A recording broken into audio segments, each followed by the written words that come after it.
안녕하세요. 안녕하세요. 네.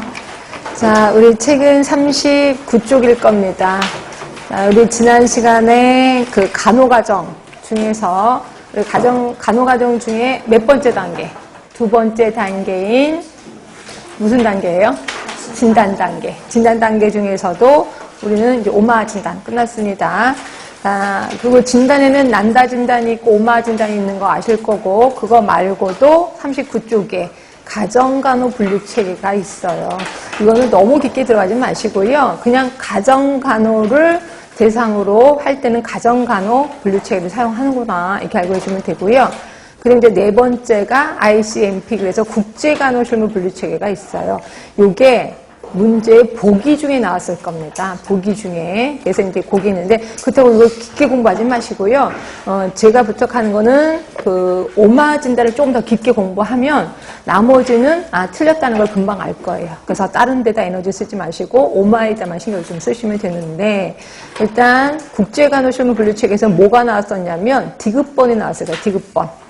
자, 버전, 그러니까 이렇게 그 ICMP는 그 계속 지금 발전 중에 있습니다. 그래서 보시면 니은번부터 볼게요. 96년에 알파 버전, 99년에 베타 버전, 2001년에 베타 버전 2, 그 다음에 뭐 베타, 그 다음 버전 1, 뭐 이렇게 해서 나왔었는데, 이 중에 디귿번이 문제가 나왔었을 거예요. 그래서 버전 1은 베타 버전 2가 가지고 있던 중복성과 모호성을 해결해서 7개의 축을 가진 하나의 분류체계 구조로 요게 문제가 나왔었을 거예요. 보기 중에 나왔을 겁니다. 그래서 이걸 외우느니 차라리 오마 진단을 다 보고 다음 중 틀린 것은 골라라 그러면 맞는 거 빼고 틀린 것만 고르면 된다라고 보시면 돼요. 이렇게 해서 우리 진단은 간단하게 끝을 냈고요. 이렇게 진단을 끝나고 나면 그 다음 단계가 이제 우선순위를 결정하는 겁니다. 자, 걱정돼서 한번 써보긴 합시다. 간호 과정하고 있어요. 첫 번째가 뭐였었냐면, 첫 번째가 뭐예요? 간호 과정. 사정입니다. 그래서 사정 단계 좀 기억하셔야 되고, 두 번째가 진단. 진단 중에 제일 처음이 무슨 문제? 그렇지. 간호 문제를 도출하는 겁니다. 간호 문제 도출하고, 그 다음에 이거 갖고 진단을 내리시는 거고요. 진단이 끝나고 나면 우선순위를 설정하시는 거예요. 당연히 시험 문제 많이 나왔을 겁니다. 그렇죠? 자, 우선순위 결정해서 보시면, 자, 문제의 크기가 가장 커요. 그러니까 문제의 크기라는 거는 그 병을 갖고 있는, 또 그 증상을 갖고 있는 사람의 이제 명수라고 생각하시면 돼요. 그래서 유병률도 괜찮고 발생률도 괜찮다. 하여튼 이게 크면 우선순위가 커질 수밖에 없어요.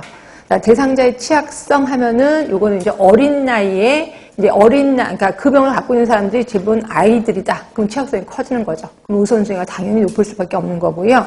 그럼 이제 심각성은 이거를 해결해 주지 않아. 그럼 이게 뭐 천파만파 쫙 퍼진다는 거죠. 결국 급성일 때는 이 문제의 심각성이 좀 커질 겁니다. 그러면 나머지 것들은 그렇게 중요하지는 않는데 혹시라도 이렇게 문제가 나올 수 있어. 아주 대놓고 다음 중 우선순위 결정의 기준에 속하지 않는 건 뭐냐 이렇게 나올 수 있거든요. 그래서 요거 갖고 말 갖고 장난 놓을 수 있는데 그 중에 하나가 8번에 간호사의 준비도인데 슬쩍 주민의 준비도 이렇게 나올 수도 있어요. 그러면 이거는 틀린 거죠. 그래서 그렇게 단순하게 물어보는 경우도 있고, 근데 서울시에서는 그렇게 단순하게 물어보는 질문은 없을 겁니다. 대부분 지방에서 그렇게 물어볼 수도 있습니다. 그럼 우선순위에 대해서는 어떤 식으로 문제가 나오는데 여러 학자들이 제시한 게 나올 거예요. 그 밑에 체크 포인트를 보시면 돼요. 자, 맨 처음에 스테노프가 제시한 게 있을 거예요. 그래서 스테노프가 제시한 거는 되게 많습니다. 이건 여러분들이 읽어보시면 되고요. 그동안 시험 문제 되게 많이 나왔던 게 뒤로 가봅시다. 뒤로 가보시면 3번의 BPRS 방식. 요게 시험 문제 좀 많이 나왔었습니다. 자, BPRS는 식이 있어요. A 플러스 2B 곱하기 C. 자, 당연히 식을 내우셔야 되고요. A가 뭐를 의미하는지 B가 뭐를 의미하는지는 알고 계셔야 돼. 자, A는 문제의 크기. 문제의 크기가 뭔데요? 옆에 가시면 만성질환의 경우는 유병률, 급성질환의 경우라면 발생률. 그렇죠?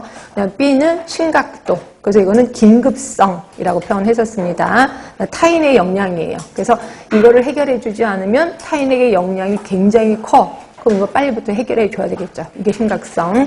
네, C는 사업의 추정 효과예요. 아직 사업을 하진 않았죠. 그러니까 추정 효과를 거기다 써놓은 거예요. 그러면 솔직히 A, B, C 중에 이게 똑같을까요? 가중치가 어떤 게 더 클까요? 예, C가 훨씬 커요. 그러니까 거기 풀어주면 AC 플러스 2BC니까 C가 2번이나 들어갑니다. 가중치가 되게 큰 거예요. 그래서 그것 때문에 욕을 먹긴 해요. 왜? 아직 사업하지도 않았는데 추정효과에 너무 가중치를 크게 뒀잖아. 하여튼 그렇거나 저렇거나 이거는 무조건 외우셔야 돼.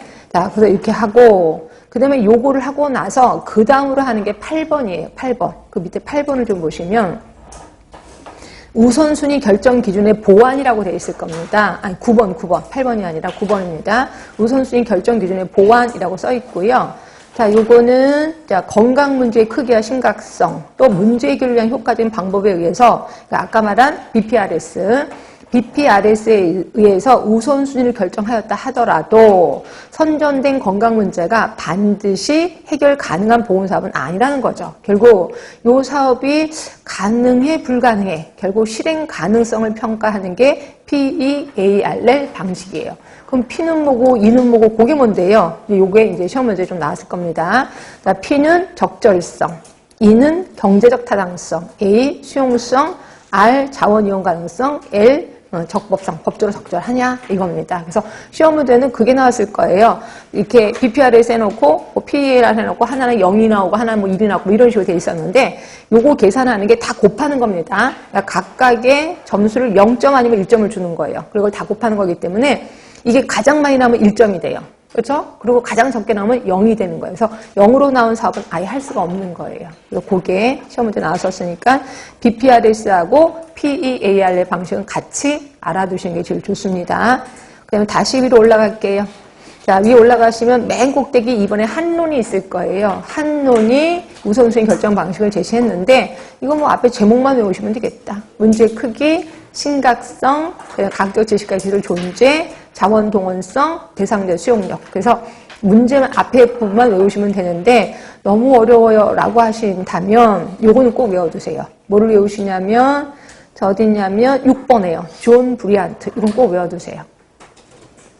한론하고 브리안트가 더 중요합니다. 그래서 브리안트를 외우시고 여유 되시면 한론도 외워두세요. 이렇게 문제 갑자기 뚝 나오면 이건 어쩔 수 없는 거잖아. 그래서 외워두시고 브리안트부터 볼게요. 자, 브리안트는 유병도, 2번의 심각도, 3번의 관심도, 4번의 난이도. 그래서 그렇게 외웁시다. 자, 유관순 누나 심란하겠죠. 그래서 유관 심란으로 외웁시다. 유관순이 심란했다. 그럼 유는 뭐예요? 유병도, 관은 관심도, 심은 심각도, 나는 난이도. 예, 그래서 외워두세요. 이게 존 브리안트예요. 그렇게 해서 외워두시고, 그다음에 이제 패치가 있을